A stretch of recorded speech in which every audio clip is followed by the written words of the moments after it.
Hello,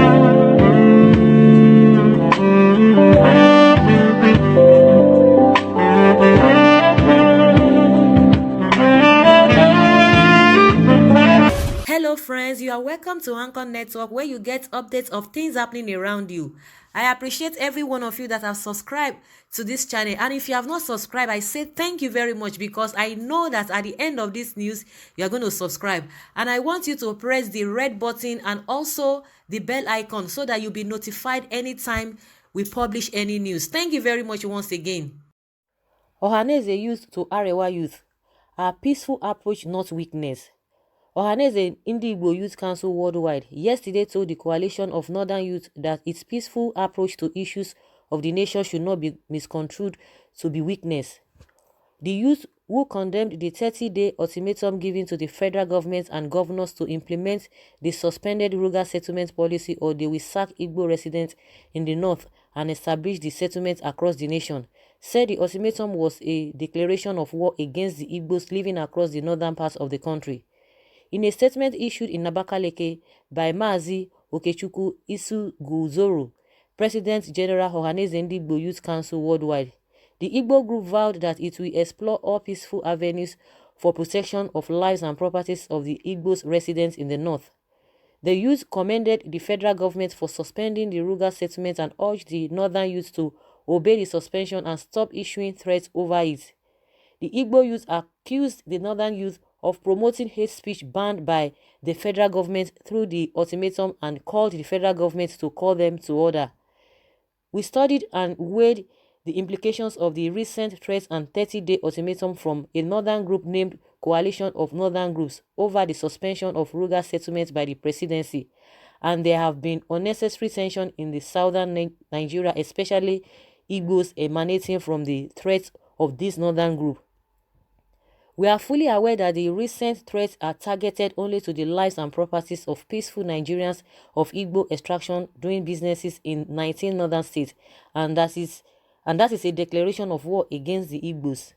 Instead of resorting to threats or hate speech or counter threats over the ultimatum of Arewa youth under the aegis of Northern Youth Coalition, Ohanaeze Igbo Youth Council Worldwide will facilitate a peaceful dialogue with the leadership of the coalition to ensure that the ultimatum will be resolved peaceful like the previous threats to quit issued against Igbo in 2017 by the same group. We will not fail to explore all peaceful avenues for the protection of lives and properties of Igbos living in the 19 northern states, but one that our peaceful approach should not be understood and as weakness, as there are other options open to us over the recent threat. But we will legitimately pursue peaceful ways to avert this imminent mayhem and genocidal ethnic cleansing against Igbos in the north, the group said. It further congratulates President Muhammadu Buhari for the suspension of the rural settlements and commend government for the careful approach of the National Economic Council under Vice President Yemi Osinbajo and the subcommittee led by Governor Dave Umahi, which has clarification the situation of things and is doing ahead with the reintroduction of the National Livestock Transformation Program. I think this Ohanaeze Igbo youth they really behaved maturely, and they really, made their opinion known maturely. Like, I know that there are many ways to kill rat without shedding its blood. What they are trying to say is that the federal government should call them to order concerning the threat which they have really issued before now, the 30-day ultimatum, that they should be cautioned. That is what they are telling the federal government, to caution this group, and they will want to dialogue with them, on now to make sure that that 30-day ultimatum they are talking about, does not even come to pass. And meanwhile, that they have other options that they can really, put up to make sure that, things, get normalized. But they don't want to do that, but they just want to, because they're lying, like the way it is now, they are behaving like, more civilized and more cultured people, and people that are, as law-abiding citizens. So I think these guys, they really heard, because this issue of a threat and all of that. And what is baffling is that the federal government has not really called them to order. The federal government has not even made any statement, just like I've been saying over and over again.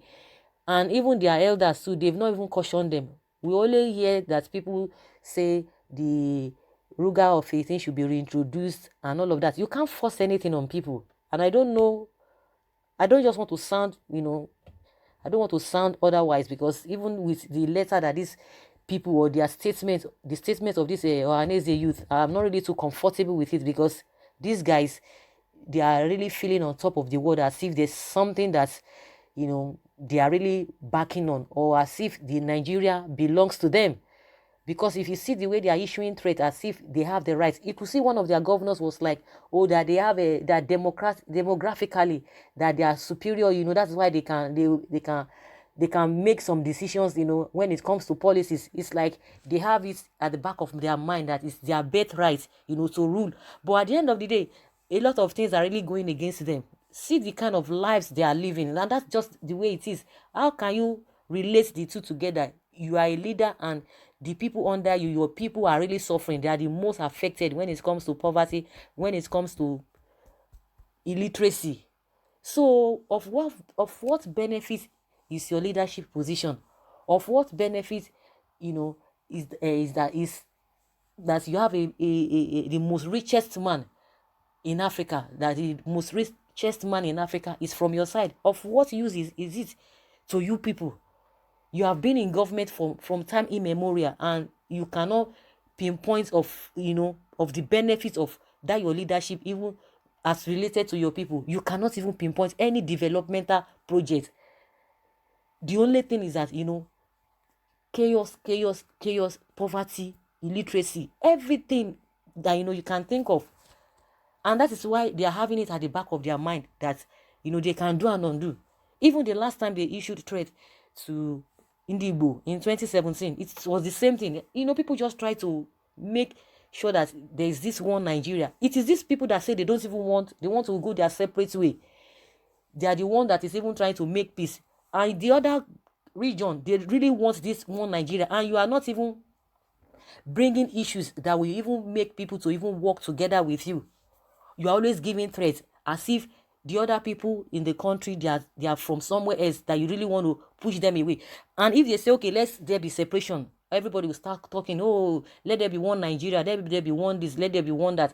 But I know that this Ohanaeze youth, they just want to try to be more matured, because they know where the federal government even might want to be going, and that's why they really want to tackle them, by making sure that they are being seen as law-abiding people. It's not as if, like just what they said, it's not as if they don't know what to do that will make everything, crumble.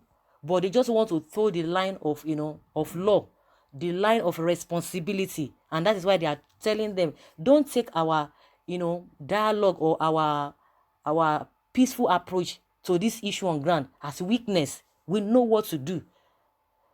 So it is not left for them, and it is not left for the federal government, because I think if federal government has really come out, to warn them, to issue a statement, to them, I think everything would have, gone down. But as it is now, they've just feel that, and there's no way people will not think that, even government somehow, or some people at the helm of affair of the government, are not even in support of this group. Because I've seen no reason why nobody has even condemned this their action, or this their statement. If I'm wrong, please correct me. But as far as I'm concerned, I've never seen anybody, a figure from presidency, and even from the north, condemning this action. Everybody is condemning it, from left, right, and center. Everybody is condemning it, but there is nobody. Like I said, correct me if I'm wrong, and I will take that correction. But as far as I know, for the now, I have never seen anything, any kind of warning or calling these guys to order. And that is why you see group upon group are just coming up, issuing statements, and they're even threatening a lot of governors. Even some of their governors in the northern states, in that 19 states, some of them don't even agree with this Ruga of 18, and they are threatening them in one way or the other. So guys, that's just my opinion concerning this thing. This Ohanaeze youth, they are just trying to be more matured, so that government will not hold them responsible, but because by the time they themselves start issuing threat, issuing, going the way this Arewa group or this whatever are going, if this northern youth, if the Ohanaeze they want to go in that line, you will see the government coming into action. And that is why I feel that this Ohanaeze youth, they are so smart and they are really sensible by, let us approach this thing in a peaceful manner. So guys, I would like to hear your opinion concerning this issue. Put your comments down below in the comment section and let's rub minds together. Thank you very much for always listening. Bye.